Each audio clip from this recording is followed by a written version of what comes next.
Good morning. This is Morning Thoughts with Darrell. I'd like to talk to you today about quietness and calmness shall be our strength. We live in turbulent times.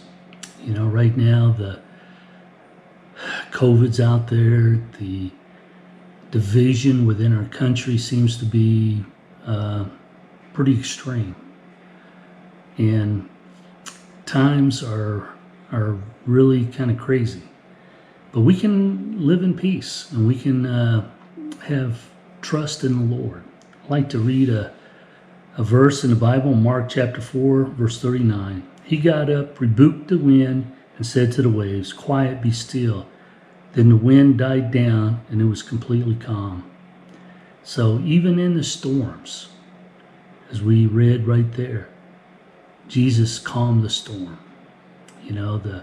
He was going across the lake and he's in the bottom of the boat with the disciples, and the storm came up, and Jesus, just with his words, he calmed the storm. And we saw King David, he seemed to have a lot of turbulence in his life. Saul was out trying to kill him, but he was able to have peace and calm. We read in Psalm 131, verse 2, "But I have calmed and quieted myself." Now I'd like to read in Proverbs 17:27. "The one who has knowledge uses words with restraint, and whoever has understanding is even-tempered." So even in the midst of the storms, we can be calm. We don't have to get caught up and lose our temper and have fights and arguments and things like that. We can have a calmness and restraint about us because we have Jesus living inside of us.